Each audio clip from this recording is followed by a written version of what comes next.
நீங்கள்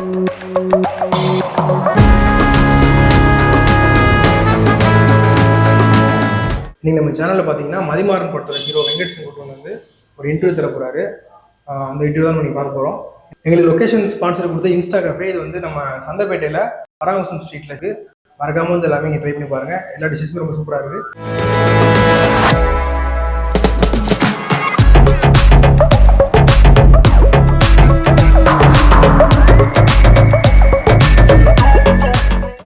hi vlog Tamil viewers, எல்லாரும் எப்படி இருக்கீங்க? நல்லா இருக்கீங்கன்னு நம்புகிறேன். இன்றைக்கி நம்ம பார்க்க போகிறது ஒரு மூவியோட டிஸ்கஷன் பற்றி தான். அது என்ன மூவி அப்படின்னா மதிமாறன். குள்ளமாக தான் வளருவான். என் தம்பி நெடுமாறன் ஊர் போயிடுவா, 1000 பேசுவானுவ. நீ அதுக்கு அவனுக்கு அடிக்கிறதுக்கு சொல்லி கொடுப்பியோ? இந்த பயல டவுலூண்டு இருந்துக்கிட்டு டவுலத்தை பண்ணுறா. ரிலீஸ் ஆகி 3 நாள் சக்ஸஸ்ஃபுல்லாக ஓடிக்கிட்டு இருக்கு.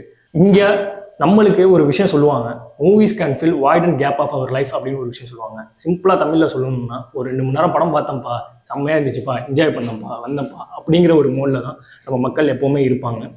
சில பேர் இல்லை, நிறைய பேர் என்ன நினைப்பாங்கன்னா, அந்த ஸ்க்ரீனில் நம்ம வரமாட்டோமா, ஒரு சின்ன ஸ்க்ரீனில் அந்த சின்னதாக ஒரு ஃப்ரேமில் வரமாட்டோமா அப்படின்லாம் யோசிப்பாங்க. இன்றைக்கி நம்ம பார்க்க போகிறது மதிமாறன் அப்படிங்கிற ஒரு படத்தோட மூவி டிஸ்கஷன் தான். ரொம்ப ஃபார்மலாக இருக்காது, ரொம்ப கேஷுவலாக தான். ஹீரோ வெங்கட் செங்குட்டுவன், மன்னார்குடி தளிக்கோட்டை டு சென்னை, அவரோட ட்ராவல் ஜேர்னி, அந்த படத்தோட அவரோட எக்ஸ்பீரியன்ஸ், அந்த படத்தில் ஒர்க் பண்ண எக்ஸ்பீரியன்ஸ், அதெல்லாம் எப்படி இருந்துச்சுங்கிறத நம்ம அப்படியே பார்க்கலாம். ப்ரோ, ஒரு journey Mannargudi Thalikottai to Chennai, dance stages to big screen, how do you feel? இப்போ சந்தோஷமாக இருக்குது. ஏன்னா கிட்டத்தட்ட ஒரு எல்லா இன்டர்வியூவும் சொல்லிட்டேன், 7 வருஷம் 8 வருஷம். ஆனால் அது 7 வருஷம் 8 வருஷத்தில் என்ன நடந்துச்சுன்னு எனக்கு தெரியும். ஸோ இருக்குது, இந்த ஜேர்னி இருக்குன்றது போது இதில் நிறைய ஸ்ட்ரகிள்ஸ் இருக்குன்னு தெரிஞ்சு தான் நம்ம இந்த பாத்துக்கே வரோம். ஸோ ஒரு மீடியா போகும்போது எதுவுமே ஈஸியாக கிடைக்காது நம்மளுக்கு தெரியும். தெரிஞ்சு தான் நம்ம வர்றவங்க போது அந்த ஸ்ட்ரகிள்ஸை நான் ஏற்றுக்கிறேன். அதை தாண்டி என்ன நடந்துச்சு, அந்த ப்ராசஸ் எப்படி இருக்குன்னு நம்ம 4 பேர்கிட்ட சொன்னால் தான் நம்மளுக்கு அது அப்படியே தெரியும், அதுக்கு எப்படி போக முடியும். நானும் நிறைய பேர்கிட்ட ஷேர் பண்ண மாட்டாங்க, நிறைய பேர் ஷேர் பண்ண மாட்டாங்க. அது தெரிஞ்சுன்னா இன்னும் 2 பேருக்கு அந்த பாத்து தெரியுன்றதுனால ஷேர் பண்ணுறது. ஓகே, மதிமாறன், இதுக்கு முன்னாடி ஒரு பேர் இருந்தது, அந்த பேரை பற்றி நம்ம அப்புறம் பேசுவோம். ஓகே, நீங்கள் ஒரு 2 வருஷத்துக்கு முன்னாடி வந்து ஆஃபீஸுக்கு வந்தீங்க, நீங்கள் கிராஸ் ஆகி போனீங்க, அப்புறம் பேசுனீங்க, சைன் பண்ணீங்க. அப்போது உங்களோட ஃபீல் எப்படி இருந்துச்சு? ஒரு படம் இவ்வளோ ஸ்ட்ரகிள்ஸ் இருக்குது, அதை பற்றி பேசலை. அந்த மொமெண்ட், நீங்கள் சைன் பண்ணதுக்கப்புறம் அந்த மொமெண்ட் எப்படி இருந்துச்சு? அப்போ வரைக்கும் நம்ம ஒரு ஸ்க்ரீனில் ஒரு ஜஸ்ட் ஒரு ஃப்ரேமில் ஒரு ஆளாக நிற்கணும் அப்படின்ற ஒரு எய்மில் இருக்கிற ஒருத்தரை கூப்பிட்டு நீங்கள் படம் பண்ணுங்க அப்படின்னு சொல்லும்போது I am ready for that. ஏன்னா ஒரு 7 வருஷம் நம்ம திரும்பி 7 வருஷம் அந்த 7 வருஷம் என்ன பண்ணியிருக்கோம்னா நம்ம ஸ்ட்ரகிள் பண்ணியிருக்கோம். அதை வெயிட் பண்ணுறது, அந்த வெயிட்டிங்க்கு ஆப்டான ஒரு கிடைக்கும் போது, அந்த சான்ஸ் கிடைக்கும் போது அதை வேஸ்ட் பண்ணிட்டு அது பண்ணக்கூடாது. ஸோ அதுக்காக வெயிட் பண்ணுங்கள், அது கிடைக்கும் போது ப்ளே. அதனால தான் அந்த சைன் பண்ணும்போது எனக்கு எதுவுமே ஞாபகம் இல்லை, எனக்கு சைன் பண்ணணும்னு மட்டும் தான் ஞாபகம் இருந்துச்சு. சைன் பண்ணிட்டேன், எனக்கு படமே முடிஞ்சிருச்சு. ஓகே, இப்போ ஒரு தாட் ப்ராசஸ், ஒரு படத்துக்குன்னு ஒரு தாட் ப்ராசஸ், அதுக்கான மெனக்கடல் இருக்கும், அதுக்காக நம்ம ட்ரைனிங் ஒன்று இருக்கும். நீங்கள் எனக்கு தெரிஞ்சு ஒரு 2 months ட்ரைனிங் எடுத்தீங்க, இதை வரத்துக்கு, பெரிய ஸ்க்ரீனுக்கு வரத்துக்கு, கேமரா நிற்கிறதுக்காண்டி. அப்போது எனக்கு தெரிஞ்ச விஷயம் என்னென்னா, நீங்கள் இடையில படங்கள்லாம் நிறையா பார்த்தீங்க. நான் ப்ரோ, நான் அதை பார்த்துட்டு இருக்கேன், ஏன்னா நான் உங்க கூட ட்ராவல் பண்ணியிருக்கேன், அதில் சொல்கிறேன். என்ன படங்கள் தாக்கத்தை ஏற்படுத்துச்சு? நம்ம பார்க்குற படம் தான் நம்ம ரிஃப்ளெக்ட் ஆகும்னு சொல்லுவாங்க. இப்போ நீங்கள் தலைவரோட மிகப்பெரிய ஃபேனுங்கிறது நிறைய பேருக்கு தெரியாது. சொல்லுங்கள், நீங்கள் என்ன மாதிரி படங்கள் உங்களுக்கு தாக்கத்தை ஏற்படுத்துச்சு? இப்போது டைரக்டர் சார் சொல்லும்போது, இந்த கேரக்டர் என்னோட நார்மல் லைஃப் நான் ஃபேஸ் பண்ண கேரக்டர்ஸாக இருக்கலாம், ஃபேஸ் பண்ண விஷயங்கள் நான் ஃபேஸ் பண்ணலாம். பட் நான் எப்படி ஃபேஸ் பண்ணேன்னு ஒன்று இருக்குல்ல, நான் இது நெடுமாறன் இந்த படத்தில் உள்ள மாதிரி நான் அணுகலை, நான் வேறு மாதிரி அணுகிருந்தேன். ஆனால் இதை எப்படி பொதுவாக நீ ஓகே, நீ கான்ஃபிடென்ட்டாக இருக்கிற பையன் நீ எப்படி பண்ணுற, ஆனால் எனக்காக அந்த படம் இல்லை, ரொம்ப கான்ஃபிடென்ட்டாக இருக்கிற மக்களுக்காக இது கிடையாது. நிறைய பேர் அதை எப்படி கையாளணும்னு தெரியாமல் இருப்பாங்க. அந்த சுச்சுவேஷனில் அவன் எப்படி பண்ணுறான்றதுக்காக பண்ணதுனால ரொம்ப ரியலாக இருக்கணும், கொஞ்சம் ரியலாக இருக்கணும்டா, இது வரைக்கும் உங்கள் ஃப்ரேமில் யாரும் பார்த்ததில்லை, நீ என்ன பண்ணாலும் ரியலாக இருக்குன்றது கிடையாது. So you have to live the கேரக்டர்னு சொல்லும்போது நம்ம அது மாதிரி கேரக்டர்ஸ், இப்போது கேர் ஆஃப் கன்சர்வல்னு சொல்லிட்டு ஒரு மூவி இருக்குது, அது ரொம்ப நேச்சுரலாக இருக்கும், அது எனக்கு ரொம்ப பிடிக்கும். ஏன்னா அதான் நடித்த மாதிரியே தெரியல அப்படிம்பாங்கல்ல, அது மாதிரி இது. அதாவது அவங்களாம் பெரிய ஸ்டார்ஸ் கிடையாது, அவங்க யாருமே பெரிய ஸ்டார்ஸ் கிடையாது, எல்லாருமே நியூ ஃபேஸஸ். அவங்க ஃபர்ஸ்ட் டைம் ஒரு கேமராவை ஃபேஸ் பண்ணுறோம் அப்படின்ற எதுவுமே இல்லாமல் அவங்க கேஷுவலாக பிஹேவ் பண்ணுவாங்க. அது ரொம்ப இன்ஸ்பிரேஷனாக இருந்துச்சு. சரி ஓகே இது மாதிரி பண்ணால் நல்லா இருக்குமா அப்படின்ற ஒரு தாட்லேயே இருந்தேன். பட் இது மென்ஷன் தெரியுமா கிட்டத்தட்ட நம்ம ப்ராடாகவே பண்ணாங்க, ரொம்ப நல்லா வந்துருந்துச்சு. நீங்கள் சொல்லுங்கள், நீங்கள் பார்த்துட்டு. முதல் நாள் ஷூட்டிங் முடிச்சாச்சு, ரூமுக்கு போய் அப்படி ஒரு தூக்கம் வந்திருக்காது. நம்ம என்ன பண்ணியிருப்போம் எது பண்ணியிருப்போம் அப்படிங்கிற ஒரு தூக்கம் கண்டிப்பாக இருந்திருக்காது. ஒரு நீங்கள் எப்போவுமே ஹெட்செட்டோட இருப்பீங்க, ஒரு பாட்டு அந்த ஒரு மோட்லேயே இருப்பீங்க, நீங்கள் நான் பார்த்துருக்கேன். ஸோ அப்போது உங்களோட தாட் ப்ராசஸ் எப்படி இருந்துச்சு முதல் நாள் ஷூட்டிங் முடிஞ்சதுக்கப்புறம்? ஃபர்ஸ்ட் டே ஷூட் முடிச்சதுக்கப்புறம் எனக்கு கான்ஃபிடென்ட் பெரிய லெவலில் பிரேக் ஆச்சு. நான் ரொம்ப கான்ஃபிடென்ட்டாக இருப்பாரு. ஃபர்ஸ்ட் டே ஷூட் முடிச்சுட்டு பயங்கர பிரேக் எனக்கு. ஏன்னா நான் இதெல்லாம் ரொம்ப நான் மெச்சூர்டாக இருக்குன்னு நினச்சிக்கிட்டு இருந்தோம். அது எல்லாமே நான் இல்லைன்னு சொன்னது வந்து ஃபர்ஸ்ட் டே ஷூட். ஏன்னா கேமரா ஃபியர் கிடையாது, ஸ்டேஜ் ஃபியர் கிடையாதுன்னு நம்ம சொல்லலாம். ஆனால் அது இருக்கும், ஏதோ ஒரு இடத்துல இருக்கும், அது தெரியாத மாதிரி நம்ம நடிப்போம். அது எனக்கு தெரிஞ்சு அன்னைக்கு. ஸோ கேமரா இதெல்லாம் தாண்டி ஒரு நம்மளை சுற்றி ஒரு 100 பேர் வேலை செய்வாங்க. நம்ம படத்துக்காக வேலை செய்யும் போது நம்ம எதுவும் தப்பாக பண்ணிடக்கூடாதுன்ற பயம் அது எனக்கு அதிகமாக இருந்துச்சு. அது வந்து என் ஃபேஸில் ரிஃப்ளெக்ட் ஆச்சுன்னு நினைக்கிறேன். நான் ஃபேஸில் ரிஃப்ளெக்ட் ஆச்சு, அது இருக்கக்கூடாது அப்படின்றது எனக்கு ஃபஸ்ட்டே தெரிஞ்சு. அதுக்கப்புறம் சரி ஓகே எதாக இருந்தாலும் அதை சுற்றி இருக்கிற 100 பேரையை பற்றியே நம்ம யோசிச்சோம்னா நம்மளால பண்ண முடியாது. கேமரா முன்னாடி பார்க்குற ஒரு 5000, 6000, 1,00,000 பேருக்கு ஏற்ற மாதிரி நம்ம பிஹேவ் பண்ணோம்னா மட்டும்தான் அது சரியாக இருக்கும்னு எனக்கு தோணுச்சு. அது சரியா தப்பான்னு தெரியல, பட் எனக்கு அப்படி தோணுச்சு. அதனால ஃபர்ஸ்ட் நாள் பயம் தான், செம கம்ப்ளீட் பயம். இல்லை நான் ரொம்ப பயங்கரமாக ஃபேஸ் பண்ணேன்னு சொல்கிற அளவுக்கு தைரியம் இல்லை. நான் பயந்ததுனால தான் எனக்கு சரியாக பண்ணேன்னு எனக்கு தோணுச்சு. இப்போ வந்து அதே செட்டில் கம்ஃபர்ட் ஜோன்னு ஒன்று இருக்குது. எவ்வளோ பெரிய ஹீரோ வந்து எவ்வளோ பெரிய ஸ்டாராக இருந்தாலும் அவங்க கம்ஃபர்ட் ஜோனுக்குள்ளே அது இருக்கணும். சில பேர்லாம் கரிசனம் காட்டுவாங்க, அது நான் என்ன சொல்ல வரேன்னு உங்களுக்கு தெரியும், அது காட்டுவாங்க. இந்த செட் ஹவு கம்ஃபர்டபுள் இந்த set was? Set was so comfortable to me. அப்படி எனக்கு என்ன கம்ஃபர்ட்னா, என்னோட கம்ஃபர்ட் ஜோன்ல இந்த படமே கிடையாது. என்னோட கம்ஃபர்ட் ஜோன்ங்கிறது வேற. நான் வைப் ராக்கி, நான் கம்ஃபர்ட் ஜோன்லேயே கிடையாது. ஸோ இந்த படத்துக்கான மூடுக்குள்ள அந்த கேரக்டர் இருக்கணுங்கிறதுக்காக பயங்கரமாக ஹோல்ட் பண்ணாரு டேரக்டர் வந்து. அதிகமாக நான் ரெகுலராக நடக்கிற எல்லா விஷயத்தையுமே ஸ்டாப் பண்ணிட்டு, ரொம்ப மெத்தட் ஆக்டிங்லாம் சொல்ல முடியாது, அந்த அளவுக்கு நான் வந்து மெச்சூர்லாம் முடியாது. பட் இருந்தாலும் அந்த கேரக்டருக்கு என்னோட ஃபுல் இதுக்கு நான் என்ன தர முடியுமோ, அது என்னால் என்னோட பொட்டன்ஷியலோ அவ்வளோ நான் ஒரு 100% தர முடியும்னா 100% நான் தந்துடணுங்கிறதுக்காக நான் வந்து ஹோல்ட் பண்ணேன். மேக்ஸிமம் நிறைய பேர்கிட்ட பேசுறதையோ இதையோ ஸ்டாப் பண்ணிட்டேன். ஏன்னா அந்த கேரக்டர் வந்து அப்படிதான் அது பில்ட் ஆகுது. ஸோ அந்த கேரக்டருக்காக நம்ம ஸ்டாப் பண்ணுறோம். மற்றபடி எல்லாமே கம்ஃபர்ட் ஜோன் தான். ஆனால் அதை என்னால் என்ஜாய் பண்ண முடியாது, ரொம்ப கம்ஃபர்ட்டாக இருந்துச்சு. அதனால நான் என்ன கண்ட்ரோல் பண்ணிக்கிட்டேன். எங்கள் டேரக்டர் சார் நான் கண்ட்ரோல்னு சொல்ல முடியாது. டேரக்டர் சார் வந்து அதை திரும்பி எனக்கு வந்து ஞாபகப்படுத்திக்கிட்டே இருந்தார். ஸோ ரொம்ப ஜோன் எல்லாருமே ஜாலியாக இருந்தாங்கன்னு சொல்ல முடியாது, கிட்டத்தட்ட நிறைய பேர் ஜாலியாக இருந்தாங்க. ஆனால் நான் இன்னும் அதே மூடில் தான். ஓகே, இப்போ படம் ரிலீஸ் ஆயிடுச்சு, 3 நாள் ஆயிடுச்சு, சக்ஸஸ்ஃபுல்லாக போயிட்டு இருக்கு. எல்லா ஏரியாவில் நிறைய இடங்கள்ல ஹவுஸ்ஃபுல்லாக போயிட்டு இருக்கு. ஸோ வந்து படத்தை பற்றி இப்போ பேசலாம், படத்துக்குள்ள விஷயங்கள்லாம் பேசலாம், ரொம்ப பேசாமல் நார்மலாக பேசலாம். படத்தில் வந்து 2 விதமான டோன் இருக்கு. ஒன்று மெட்ரோபாலிட்டன் சிட்டி, அது ஒரு டோனில் இருக்கு. ஒன்று ரூரல், பக்கா ரூரல் ஏரியா, வில்லேஜ் சைடு.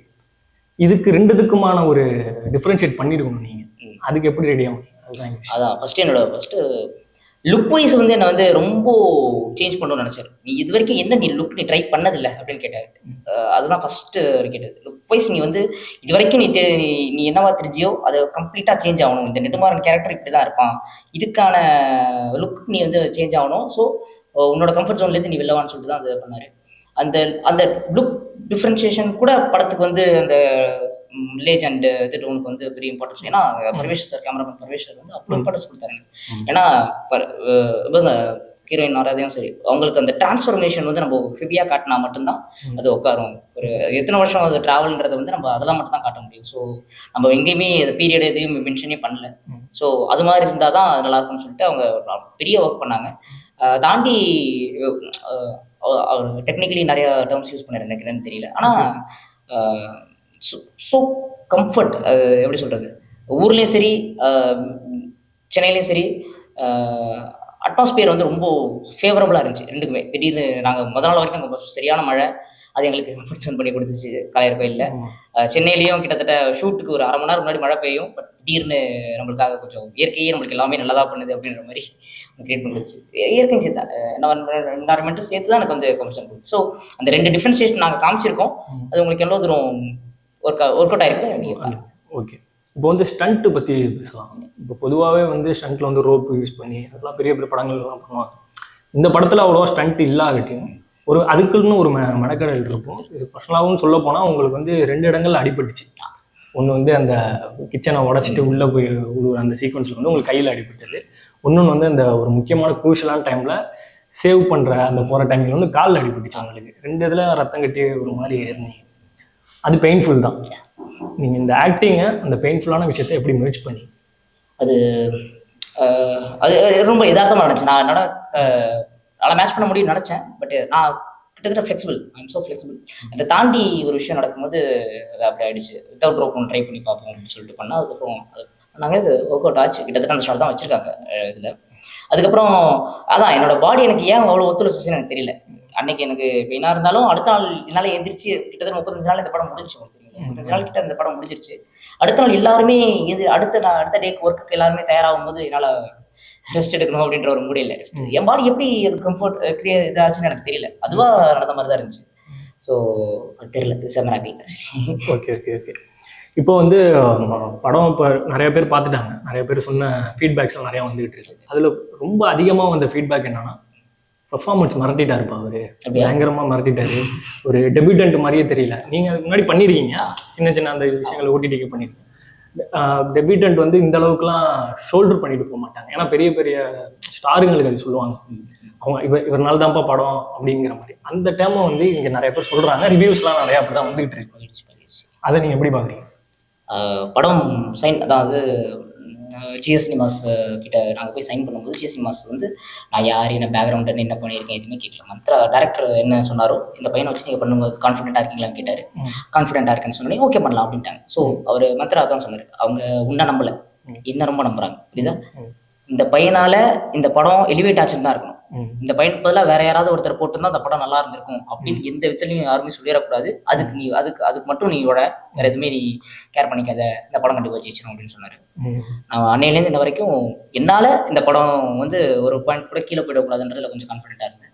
அட்டக்கும் அப்படின்னு நம்பினேன், நடந்திருக்குன்னு நினைக்கிறேன். நீங்க அது ஆடியன்ஸ் சொல்லுவாங்க, கண்டிப்பாக சொல்லுவாங்க. இப்போ படம் பார்க்குற பார்வைன்னு ஒன்று இருக்கு, நம்ம நடிக்கிற படம் இன்னொன்று இருக்கு, வேற ஒருத்தவங்க நடித்த படம்னு ஒன்று இருக்கு. நீங்கள் படம் நடித்து முடிச்சாச்சு, எல்லாம் பண்ணியாச்சு, இது நம்ம தேட்டரில் பெரிய ஸ்க்ரீனில் பார்க்குறோம். பார்க்கும்போது உங்களுக்கு இது பெட்டராக பண்ணிக்கலாமா, அது இது இப்படி பண்ணிக்கலாம் அப்படிங்கிற ஒரு தாட் எல்லாருக்குமே, எல்லா ஆர்டிஸ்ட்டுமே வரும். உங்களுக்கு ஃபர்ஸ்ட் FDFS பார்க்கும்போது எப்படி தோணுச்சு? FDFS முன்னாடி எனக்கு ஒரே ஒரு வாட்டி போட்டு காமிச்சாங்க. ஏன்னா நான் அது ஒன்று பார்க்கவே மாட்டேன்னு சொல்லிட்டு நான் வேணும்னே வாண்டட் அவாய்ட் பண்ணி அங்கே இருக்கேன் இங்கே இருக்கேன்னு சொல்லி காமிச்சு. ஏன்னா எனக்கு தெரியும், எனக்கு வந்து நீங்களாவது ஒரு சில ஆக்டர்ஸ் வந்து அது அவங்க தப்பு மட்டும் எல்லாம் தெரியும்.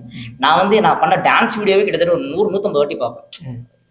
இன்னும் கொஞ்சம் பெட்டராக பண்ணியிருக்கலாமே இந்த இடத்துல டைமிங் மிஸ் ஆகுதுன்னு சொல்லிட்டு நான் பார்ப்பேன். படம் பார்த்தோன்னா நான் சத்தியமாக சாட்டிஸ்ஃபைட் ஆக மாட்டேன். என்னோட தப்புகள் மட்டும் தான் எனக்கு பெருசாகவே தெரியும். பாக்கி யார் பண்ண தப்புமே எனக்கு தப்பாகவே தெரியாது. நான் பண்ண தப்பு மட்டும் எனக்கு பெருசாக தெரியும். அதனால் நான் அவாய்ட் பண்ணிகிட்டே இருந்தேன்.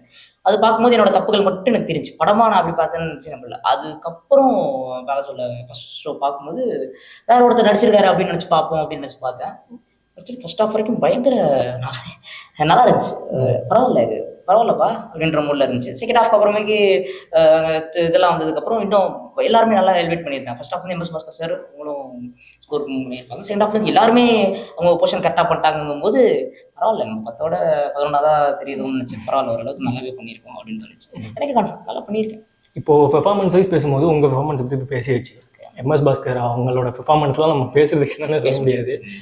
இவானா, ஆரத்யா, சுதர்ஷன், அவங்களோட பவா சௌத்ரி அவர்கள் அவங்களோட பெர்ஃபார்மன்ஸ் வரைக்கும் எல்லாமே நல்லா டீசெண்டாக எல்லாம் நல்லா பண்ணியிருக்காங்க. அப்படின்னு சொல்லும்போது பெர்ஃபார்மன்ஸில் வந்து நான் இப்போ டப்பிங்கை பற்றி அதில் பேசணும்னு தான் நினைக்கிறேன். ஏன்னா வந்து நீங்கள் பேசுகிறது வந்து அந்த வட்டார வழக்கு அங்கே உள்ள திருநெல்வேலி இது, அது டேரக்டரோட இன்புட் வந்து அவங்க அந்த ஊரை சேர்ந்தவங்கனால ஒரு இன்புட். அதுக்கு நம்மளை ஷிஃப்ட் பண்ணிக்கிறதுக்கான மென்டாலிட்டி எப்படி வந்துச்சு? ரொம்ப கஷ்டமாக இருந்துச்சு சார். ஏன்னா நான் வந்து அவர் திருநெல்வேலி இல்லைன்னா கூட நான் வந்து சமாளிச்சிருவேன். அவர் வந்து கம்ப்ளீட் திருநெல்வேலி. அவர் தெரியும், திருநெல்வேலி தாண்டி பழையக்கோட்டை பாஷன் அவர் சொல்லுவார். ஸோ அவரும் திருநெல்வேலி, சவுண்ட் இன்ஜினியரும் திருநெல்வேலி. ஸோ அவங்களை ஏமாற்றவே முடியல. ஆனால் எப்படி தானே வரும் நம்ம அதை கொஞ்சம் ஃபேக் ஆக்சன்ட்லாம் நம்மளால பண்ண முடியல. அவங்களுக்கு தெரியும், அவங்களுக்கு தெரியும், கம்ப்ளீட்டாக தெரியும். இதாண்டா எனக்கு தெரியாமல் நீ வேற பேசு. முட்ராஸ் பாஷன்னா கூட நம்ம ஏதாவது சொல்லி ஏதாவது நம்ம இப்படிலாம் எங்கள் ஊரில் பேசுவாங்கன்னு சொல்லலாம். உங்கள் ஊர் என்ன, இந்த ஊரில் என்னவோ அது மாதிரி தான் சொன்னாங்க. ஸோ அவங்ககிட்ட நல்லா மாட்டிட்டேன். ரொம்ப அவங்களுக்கு அந்த பேஸ் கொண்டு வர வரைக்கும் நம்மளை வந்து புழிஞ்சாங்க. அதனால தான் நல்லா வந்திருக்குன்னு நினைக்கிறேன். அது ரொம்ப நல்லா இருந்துச்சு. கற்றுக்கிட்டேன், நிறைய கற்றுக்கிட்டேன். MS பாஸ்கர் சார் வந்து ஒரு டப்பிங் பேசுனதே கிட்டத்தட்ட நான் ஒரு வீடியோ எடுத்துருந்தேன்னா ஒரு 100 வாட்டி பார்ப்பேன். ஏன்னா அவர் என்ன சொல்கிறது, அவர் தான் கிட்டத்தட்ட டப்பிங் காட் மாதிரி சொல்லணும். ஏன்னா அவருக்கு அந்த சென்ஸ் தெரியுது. ஒரு சின்ன ஒரு அப்படின்றத கூட அவர் திரும்ப ஒரு இதில் இது தம்பி இது நான் விட்டுட்டேன், நான் திரும்பி இதை நான் பண்ணுறேன்னு சொல்லிட்டு திரும்பி அந்த என்டையர் டேக்கை ஃபர்ஸ்ட்லேயே இது பண்ணார். ஜஸ்ட் ஒரு இதுக்காக இதில் ஒரு பர்சன்டேஜ் கூட அதனால சேஞ்ச் ஆகுமான்னு எனக்கு தெரியல, நான் தெரியல. ஆனால் அவர் அது ஒரு சின்ன இதுவாக நினச்சி அதை திரும்பி ஃபர்ஸ்ட் அந்த ஃபுல் டேக்கை திரும்பி ரீடேக் பண்ணி டப்பிங்கில் ஒரே டேக்கில் பண்ணார். ஏன்னா அவர் 100 வார்த்தை பேசுகிறாரு அவர், அதாவது சாம்சங் கலெக்ஷன் வாய்ஸ்லேருந்து எல்லாமே நம்ம எதிராட்டி கேட்டிருக்கோம். அதை திரும்பி அதை கம்ப்ளீட் எதையுமே சிங்கிள் டேக்கில் அவர் திரும்பி பண்ணிட்டு இந்த சின்ன விஷயத்தினால திரும்பி நான் பண்ணுறேன்னு சொன்னது வந்து இவ்வளவு பண்ணணுமா நம்ம டப்பிங்ல தான் ஒரு இது சீனையே அது நெக்ஸ்ட் லெவல் கொண்டு போகுமா, நம்ம என்னமோ நல்லா நடிச்சிட்டா மட்டும் பாரு இதுல பாரு எப்படி இருக்கு, இதுல எப்படி இருக்கு, நீ இந்த சீனை வந்து எலிவேட் தான் பண்ணணும், இந்த சீனை வந்து நீ கீழே கொண்டு போயிடக்கூடாது அப்படின்னு சொன்ன. பைலட்டை திரும்பி பாரு, பைலட்ல என்ன இருக்கோ அதோட அதிகமாக தான் நீ பண்ணணும்னு சொன்னாங்க. அது ஒரு பெரிய எக்ஸ்பீரியன்ஸ் இருந்துச்சு. ஏன்னா நம்ம வெறும் கவுண்டர்ஸோ இல்லை இது ஒன்று கொடுத்து தப்பிக்க முடியல. நான் படத்துல எமோஷன்ஸ் இருக்கு, நிறைய இடத்துல அழுகிற சீன் இருக்கு, நான் சரியா அழுவ கூட எனக்கு தெரியாது. என்னோட வீக் ஜோன்ஸ் எல்லாத்தையுமே ஃபர்ஸ்ட் படத்துலேயே ஒரு பிரேக் பண்ணிட்டேன். எனக்கு என்ன நம்ம காமெடி அந்த மாதிரி ஊரில் நம்ம இருந்தோம், இது எல்லாத்தையுமே பிரேக் பண்ணிட்டு எமோஷனலாக ஃபர்ஸ்ட் நான் ஷோ பண்ணிடுறேன், அதுக்கப்புறம் என்ன பண்ணுறேன் பண்ண அப்படின்ட்டு. ஏன்னா ஒருத்தர் பார்த்து ஈஸியாக சிரிச்சிடலாம்னு சொல்ல முடியும், சிரிக்க வைக்கிறது கஷ்டம் தான். பார்த்து சொல்றேன், ஒருத்தர் இது பண்றத பெர்ஃபார்மன்ஸ் பண்றதை பார்த்து சிரிக்க நான் போயிடுச்சுன்னா போய் நின்னாலே சிரிக்கிறாங்க தெரியாது, நம்மள ஈஸியா புள்ளி பண்றதுல அந்த மாதிரி சொல்றேன், அது மாதிரி பண்ணிடுவாங்க. பட் ஒருத்தரை எமோஷனலி ஒருத்தரை வந்து டச் பண்றது ரொம்ப கஷ்டம். இப்போ MS பாஸ்கர் சாரும் சரி, காமெடியோட ஒரு அர்ஜுனுக்கும் போவாரு, சென்டிமெண்ட்டோட இதுக்கு நம்மள நினைச்சா அவர் எந்த எக்ஸ்ட்ரீம்ல ஃபிராக்ஷன் ஆஃப் செகண்ட்ல அவர் சேஞ்ச் பண்ணுவார். அவர் மாதிரி ஆள்கிட்டெல்லாம் ஒர்க் பண்ணுறது நிறைய கற்றுக்கிறேன் தலைவரே. கண்டிப்பாக இப்போ படம் ரிலீஸ் ஆயிடுச்சு, ஊரில் வந்து ரிலீஸ் ஆகுது, மன்னாவுக்குள்ள தான் ஃபர்ஸ்ட் ஷோ, 11 மன்னாவில் தான் ஃபர்ஸ்ட் ஷோ. சந்தோஷம், ரொம்ப சந்தோஷம். நிறைய பேர் சொன்னாங்க ஷோ வந்து பார்க்கும்போது அப்பா அம்மாலாம் வந்திருந்தாங்க, அந்த குறிப்பு இருக்குல்ல, நம்ம பையன் வந்து ஸ்க்ரீனில் தெரியப்படும் அப்படிங்கிற ஒரு இது இருக்குல்ல, அது வந்து எல்லாருமே அமையாது. சொல்ல போனால் இதாண்டா நீங்கள் FB கம்யூனிட்டியில் இதாண்டா பீக் சினிமா அப்படிங்கிற மாதிரி ரொம்ப எனக்குமே கொஞ்சம் பர்சனலாக இதாக இருந்துச்சு. என்னதான் அடிப்பாங்க, நீங்க சொல்லிட்டீங்க என்னதான் அடிப்பானுங்க, என்ன போட்டு பிரிப்பானுங்க யாரா நீட்டு. இல்ல அப்படி நினைக்க வேணாம், இன்னும் அச்சீவ் பண்ணிருக்கோம்ல. எனக்கு எல்லாமே பெரிய விஷயம் தான். அது தேர்ட் பர்சனா பார்க்கும்போது அது பெரிய விஷயமா இல்லையான்னு எனக்கு தெரியல. அதை நான் என் மொமெண்ட்டை நான் என்ஜாய் பண்ணிருந்தாங்க. அதை தாண்டி எங்கள் அப்பா வந்து ஒரு 15 வருஷம் தேட்டரில் வந்து மேனேஜராக இருந்தார். சென்னையில் வந்து லக்ஷ்மி ஒரு தேட்டர் மேனேஜராக இருந்தார். அவர் வந்து நான் எல்லா படமே தேட்டர், சின்ன வயசுல எல்லா படமும் தேட்டரில் தான் பார்ப்பேன். தேட்டர் தான் எனக்கு ரெண்டாவது தான் டிவியில் பார்க்க எனக்கு பிடிக்காது, சின்ன ஸ்க்ரீனாக இருக்குது அப்படின்னு சொல்லிட்டு தேட்டரில் தான் நான் எல்லா படமும் பார்ப்பேன். அவருக்கு வந்து அவர் எக்ஸ்பிரஸ் பண்ண தெரியாது, ஆனால் ரொம்ப சந்தோஷமா இருந்தார். ஏன்னா நம்ம படத்தெல்லாம் நம்ம நடிச்ச படம் தேட்டரில் வரும்னு அவர் நல்லா இருந்துச்சு. ரொம்ப நானே அங்கே சென்னையில் தான் இருந்தேன், நான் இங்கே வந்து பார்க்க முடியல என்னால், அதனால இப்போ பார்த்தேன். இப்போ படம் முடிஞ்சதுக்கு அப்புறம் ஒரு வெயிட்டிங் இருந்துச்சு, அது எத்தனை வருஷம்லாம் இல்லை, ஒரு வெயிட் இருந்துச்சுல்ல, அப்போ உங்க மைண்ட் வந்து எப்படி ஒர்க் ஆச்சு? ஏன்னா நான் ஒரு விஷயம் சொல்லி ஆகணும், நீங்கள் ஃபேஸ்புக்கில் ஒரு போஸ்ட் போட்டு ஒரு மீம் போட்டு 2 நிமிஷத்தில் தூக்கிடுவீங்க டக்குன்னு. எனக்கு பயங்கர ஆசிலேட் ஆகும், எனக்கு மைண்ட் வந்து கிட்டத்தட்ட ஒரு இடத்துல ஸ்டேபிளாகவே இருக்காது. ஏன்னா பண்ணுறது இப்போ ஹெப்பியை நான் அப்படி யூஸ் பண்ண ஆரம்பிச்சிட்டேன்னா வர வந்து ஒரு கிட்டத்தட்ட ஒரு ஸ்டோரேஜ் மாதிரி ஒரு மைண்டில் இருக்கிறதெல்லாம் தள்ளி விட்டுட்டு டஸ்ட்பின் சொன்னால் அடிப்பானுங்க, எப்பி டஸ்ட்பின் அவனுக்கு அப்படின்ட்டு அடிப்பானுங்க. ஒரு அதை மைண்டில் இல்லைன்னா எனக்கு என்னெல்லாம் தாட்ஸோ என்ன வருதோ அது சரியா தப்பா இது பொண்ணா இருக்குமா தெரியாதுன்னு சொல்லிட்டு ஒரு இடத்துல தள்ளி விட்டுட்டு அதையும் திரும்பி சுத்தம் பண்ணி போட்டேன்னா நல்லா இருக்கும். மைண்டில் இருக்கிறது போய்ட்டு, ஏன்னா நிறைய ஸ்ட்ரெஸ் இருக்குது, நிறைய பேர் ஷேர் பண்ண முடியாத ஸ்ட்ரெஸ் இருக்குது, ஷேர் பண்ண முடியாத விஷயம் நிறையா இருக்குது. அதனால வேற எதுவாவது அதை ப்ரொஜெக்ட் பண்ணி வேற எதுவாவது அதை கன்வெர்ட் பண்ணி தள்ளி விட்டுருன்ற ஒரு மூடில் பண்ணிகிட்டு இருப்பேன். அந்த 2 years வந்து என் மேலே எனக்கு நிறைய டவுட்ஸ் வந்துகிட்டே இருந்துச்சு. ஏன்னா அன்லக்கின்ற வார்த்தை தாண்டி நம்ம ஹார்ட் ஒர்க் பண்ணால் எல்லாமே சரியாயிடும்னு சொல்லுவாங்க, நம்ம பண்ணிட்டு தான் இருக்கோம், அப்பயும் நம்மளுக்கு நடக்கலைன்ற ஒரு ஏக்கமும் இதுவும் ஒன்று இருந்துட்டு தான் இருந்துச்சு. அதை தாண்டி விக்டரிக்காக நான் எதுவுமே பண்ணல, ஏன்னா விக்டரி எனக்கு கிடைக்கவே இல்லைன்னொடனே இதை நான் இந்த படம் பிடிக்குன்ற மாதிரி நான் வெயிட் கிடைக்கல, சரி நீ அங்கேயே இரு, நான் அதுக்காக என்னோட சான்சஸ் வந்து நான் வேஸ்ட் பண்ண மாட்டேன், நான் வேற ஏதாவது சான்ஸ் கிரியேட் பண்ணுறேன், என்னால் முடிஞ்ச சான்சஸ் நான் கிரியேட் பண்ணி அங்கே வேற ட்ரை பண்ணுறேன். அதுக்கப்புறம் ஒரு அளவுக்கு மேலே சக்ஸஸ் நம்மளுக்கு கிடைக்கலன்னொடனையும் நான் என்னோட ட்ராவலே நான் ரசிக்க ஆரம்பிச்சிட்டேன். சரி அது கிடைக்கல, அதை விட இதுதான் நம்மளுக்கு கிடைச்சிருக்கு, இதை என்ஜாய் பண்ணுவோம் அப்படின்ற மாதிரி அதை என்ஜாய் பண்ண ஆரம்பிச்சிட்டேன். ஸோ நான் வெயிட் வந்து எனக்கு ரொம்ப சாதாரண விஷயமா ஆயிடுச்சு. பரவாயில்ல, லைஃப்ல எனக்கு எல்லாமே ரொம்ப லேட்டாக தான் நடக்கும், அட்லீஸ்ட் நடக்குதே அப்படின்ற மூடு பார்த்தா நடக்காது, அப்படி போயிடும். இப்போ நடக்குதே பரவாயில்லையே. இப்போ வந்து நீங்கள் எஃபி கம்யூனிட்டி பற்றி பேசுறீங்க, அதனால் அதை பற்றி கொஞ்சம் பேசி ஆகணும். இப்போ நம்ம கிரிக்கெட்லலாம் சொல்லணும்னா பேக் பண்ண டோனி இவரை பேக் பண்ணாரு, சச்சின் இவரை பேக் பண்ணாரு, அதனால அங்கே இப்படி வந்தோம் அப்படிங்கிற விஷயம் இருக்கு. கண்டிப்பாக பண்ணுவாங்க. பின்னாடி ஒரு ஃபார் மை பாய் அப்படின்லாம் மீன் போட்டுட்டு இருக்காங்க. இப்போ என்னன்னா உங்கள் டீம் இருக்காங்க, ஒரு பெரிய கேங்கே இருக்காங்க. அவங்க எந்த அளவுக்கு உங்களை பேக் பண்ணுறத தாண்டி ஒரு மாரல் சப்போர்ட்னு ஒன்று சொல்லுவாங்க. அவங்கள பற்றி நீங்கள் சொல்லலாம். ஏன்னா நிறைய இடங்கள் அவங்களை பற்றி பேசுறதே கிடையாது. அவங்களை பற்றி பேச இடத்துல அவனுக்கு விருப்பப்படணும். என்ன நீ இந்த ஆளு நடிக்கிறான், பிடிஎன் பண்ணுறான், நம்மளே அடிப்பானுங்க, பிக் டைம் நடிப்புன்னு நம்மளே அடிப்பானுங்க. ஏன்னா அவங்க விருப்பல, அதை அவங்க அதுக்காக நான் செய்யலை. அதான் திரும்பி சொல்றேன், நான் வந்து ஜெயிச்சிடணும் அப்படின்ற இதுவே இல்லை அவங்களுக்கு வந்து நான் சந்தோஷமா இருக்கும், அவ்வளவுதான். அவனுக்கு இதெல்லாம் பண்றானுங்கன்னா என் படம் நல்லா இருக்கு நல்லா இல்லலாம் தேவையே கிடையாது. என் படம் வந்து இந்த ஆளு ஜெயிக்கணும் அப்படின்ற ஜெயிக்கணும் தானே இதான் சந்தோஷமா இருக்குன்றதா பண்றேன். நான் ஒருத்தர்கிட்ட கூட ஷேர் பண்ணணும் இது வரைக்கும் கேட்டது கிடையாது. ஒருத்தர்கிட்ட கூட இது திமிர் இல்லை, திமிருக்காக இல்லை, எனக்கு அது அமைதிங்கிறப்போ எனக்கு சந்தோஷமா இருக்கு, சந்தோஷமா தான் இருக்கேன். அது யார் அவங்க பண்றாங்க எதுக்கு பண்றாங்கன்னு கேட்டது கூட கிடையாது. நான் வெறும் அந்த ஏன்னா நம்மளுக்கு எல்லாமே நெகட்டிவா நடக்கும்போது சம்பந்தமே இல்லாத ஒரு தேர்ட் பர்சன் பண்ற ஒரு ஹெல்ப் வந்து உங்களுக்கு எவ்வளவு பெருசா இருக்கும்னு எனக்கு அப்பதான் தெரியும். நம்ம ஃபேமிலியில பண்ற ஹெல்ப் வந்து அது தெரிஞ்சு பண்றாங்களா தெரியாம பண்றாங்களா இல்லை ஆதாயத்துக்காக பண்றாங்களா அதெல்லாம் நம்மளுக்கு மைண்ட்லயே இருக்காது. ஃபேமிலி ஹெல்ப் பண்ணா ஓகே அப்படின்றோம். ஆனா நம்ம கேட்காம ஒரு எனக்கு எவ்வளோ நாள் அவனுக்கு சோறு போட்டிருக்கானுங்க, எனக்கு எத்தனை நாள் சுத்தமாக காசு இல்லாமல் இருக்கும். நான் ஃப்ரெண்ட் ரூம் இருக்கும், ரூமில் போய் தங்குவேன், வாடகை இதை பற்றி எனக்கு கேட்டதே கிடையாது. நான் எங்கே தங்குவேன், எங்கே பண்ணுவேன், எங்கே சாப்பிடுவேன், எத்தனை பேர் ஒரு மாதிரி அதான் என்கிட்ட பணம் இருக்கும்போது நான் கொடுத்துருவேன் அப்படின்றது கூட அவன் கேட்டதே கிடையாது. அவனுக்கு ஜஸ்ட் அவனுக்கு ஏன் அப்படி என்ன ஏன் சுற்றி அவங்க எல்லாருக்கும் அப்படி தான் இருப்பானுங்களான்னு தெரியல. என்ன வந்து ரொம்ப கம்ஃபர்ட் ஜோன் வச்சுருப்பாங்க. ரொம்ப எமோஷ்னல் சைடாக போயிட்டு இருக்கு. கொஞ்சம் காமிக்கலாக போகலாமே ப்ரோ. இவ்வளோ நேரம் நம்ம ரொம்ப பேசியாச்சு. பேடி வந்து கொஸ்டின் கேட்குறாரு. பேடி நம்ம ஃபிலிம் கம்பெனினா இப்போ கலாட்டா தமிழில் இருக்காரு. அதான் என்னோட இன்ஸ்பிரேஷன். ரொம்ப தெளிவான கொஸ்டின் கேட்கணும்னு கேட்பாரு. அந்த மாதிரி கேட்டாச்சு. அது ரொம்ப தெளிவாக இருக்கு, ரொம்ப தெளிவாக இருக்கு. அது போதும்ல. இப்போ வந்து தெளிவை கொஞ்சம் நீ தெளிவாக இருக்கலடா உனக்கு நான் சிரிப்பு காட்டுறேன்டான்னு சொல்லிட்டு நம்ம லாக் தமிழ் டீம்லேருந்து ஒரு rapid fire super super super super super. நீங்கள் அதுக்கு மைண்டில் உள்ளதை சொல்லிடுங்க. சொல்லிடலாம் வச்சுக்கோங்க.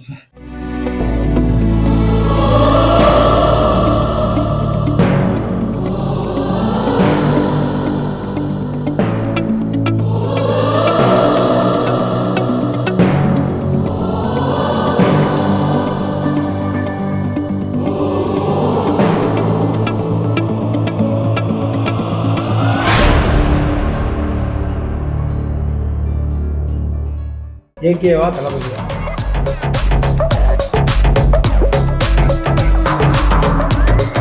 லோகேஷ் கனகராஜ் சார். ரீசனா லோகேஷ் கனகராஜ் ரீசன் கிடையாது.